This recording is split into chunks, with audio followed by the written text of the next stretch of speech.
Maverick Traders. This is Rob Reinhold. It is September 7th, 2023, and usually we get a bunch of fireworks after Labor Day, and this year it's kind of been a dud. So let's jump into the markets. In this session, as always, we're going to go back through the trading day, take a look at what happened, where were some of the news stories. We'll take a look at the broad markets and commodities. Then we're going to jump into the current market analysis. Did we get a score change? Have things changed?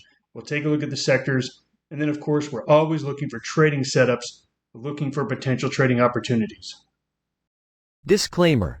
This video was created for professional stock and option traders. Maverick Trading is a proprietary trading firm that employs professional traders around the world. Our traders trade firm capital and keep 70 to 80% of profits they generate. All trades and analysis in this video are for professional traders only. If you are interested in becoming a professional trader for Maverick, click the Apply button in the video description. Let's break down what happened today.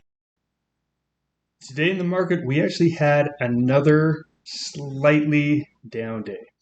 Now the Dow was up, but the S&P was down most of the day and actually crawled back from the opening gap lower. We had the Qs down 1%, the Russell down 1%. I think at their lows, they were both down about 1.3, 1.4%. So they didn't close exactly on their lows, but definitely a negative day. Oil down, gold down. So just negative day altogether. And this was the NASDAQ's fourth daily loss. And this has really been the leader. The Dow, S&P have really just kind of trickled down a little bit, while the NASDAQ and the Russell have been pounded about 1% every single day. And it's really on these interest rate fears.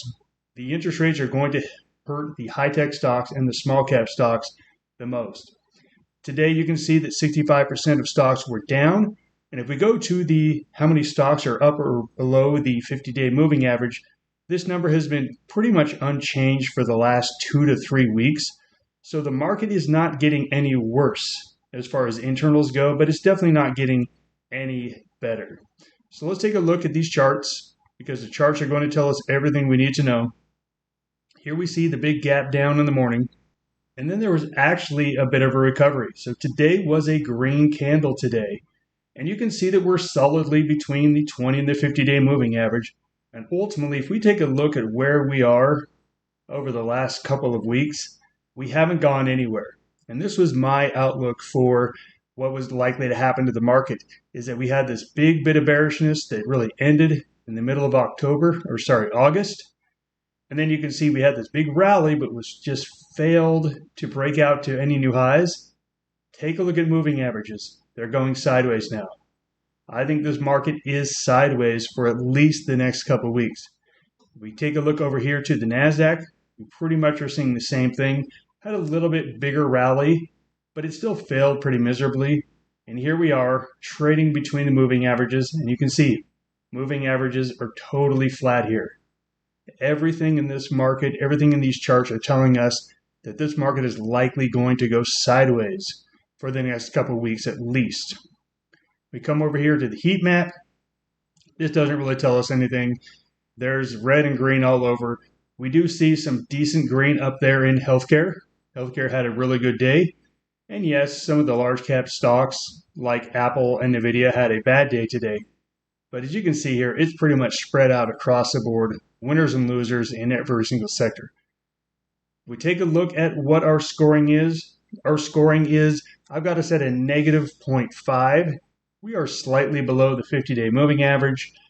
The reason I'm not at a solid negative 1 is that we did have a green candle today. We did have more buyers and sellers, which is telling me that, okay, after 3 or 4 solid days of selling, we actually had some buyers come in after the gap lower. So let's take a look at some potential trades in the markets. Have you been trading in the markets for at least 2 years? Are you starting to see some decent progress? Is that progress so small because of your limited account size? Maverick Trading is a prop firm that provides capital to profitable traders. You trade a minimum $25,000 account and keep 70 to 80% of the profits.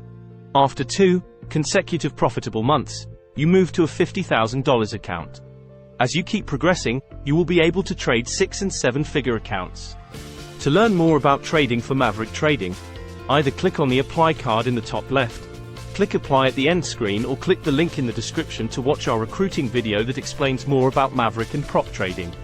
If you like what you see, apply for a position and meet with our recruiters. Are you our next trader? There are plenty of trading setups, but I do want to say that we don't think you should be +3, +2, or -3, -2 on anything. This is a sideways market to have something slightly bullish, something slightly bearish, and something's neutral. So let's take a look at a potential bullish trade here. This is Freshworks. I've never traded this stock before. It came up on my scanner. That's why we love our scanners. And you can see that the previous high was right around 23, and we've been trying to poke our head through it. And remember, the last 4 days have been down days on the NASDAQ, and this stock has got buying. To me, it looks like this thing wants to break up. Now, this stock is only going to have monthly options, so you either need to look out to October, which is kind of a long way for me. That's 5 weeks out. I really love this last week to be able to do an October-September diagonal call spread. I'm looking to do the October 2250, and I'm looking to sell the September 25 if there's any value in it. If not, then I'm just going to have to do a straight vertical spread, 2250, 25 for October. As far as sideways stocks go, we got good old Microsoft here. Microsoft was a super stellar performer in the months of May and June and July. And then we can see we broke down, we broke through moving averages, we trickled down, had this bottom here. And you can see since then, we've really just been stuck in this range. So I love this range of 320 on the downside. Probably more like 335 on the upside. So this is the range. I'm looking for the stock to most likely trade between this range, which means that 330 is probably going to have to be the middle point of this. Maybe 325 if you're a little bit more bearish. Maybe you could go down to 325, do something like a 320, 325, 330.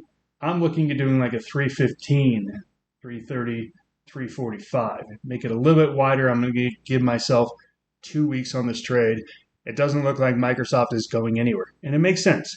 If I don't think that the broad markets are going anywhere, why would I think that Microsoft, one of the largest stocks in the market, is going to go anywhere as well?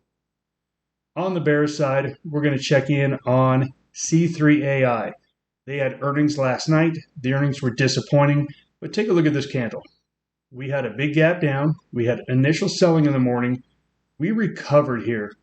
So I don't want to be super bearish here, but there's no question that this stock is absolutely in more of a downtrend than an uptrend. So the only question is, how bearish are you going to play it? I'm not going to play it very bearish at all. I'm going to be a real chicken here and do a 27, 28. I know. Everyone's like, oh my gosh, Rob, you're going crazy here. I'm basically going to be getting in about 60 cents, risking 40 cents. This is a really boring trade on a very volatile symbol. So this is what we're going to do here. If you want to get a little bit more aggressive, go down to 26, to 26, 28. I think you can make that work to get a little bit more. But I'm not looking to be aggressive, short or long on anything. I want to play everything very close to the middle. Plus ones, negative ones, and zeros. So tomorrow, I think we get a sideways market. It is a Friday. We did have a little bit more buying than selling on a Thursday, so I think we probably drift a little bit higher. I think tomorrow is a sideways to slightly higher day. Okay, it doesn't mean we're going anywhere. We have no economic reports coming up, really no earnings reports of any note. We're coming into a Fed meeting that's coming up. I think this market is completely sideways, and I think you really got to look at your portfolios and your trades and say, I can't ask too much of anything. Play everything very close to delta neutral, a little bit positive delta, but theta is going to be the thing you want to trade here. That's where you're likely going to make some money in these markets. If you are not a theta trader, just park your money, sit out, and wait for these things to move. Markets are cyclical. They will change at some point, but for right now, I don't see these markets going anywhere. Thanks for joining me. That's the Market Roundup. Goodbye, everyone.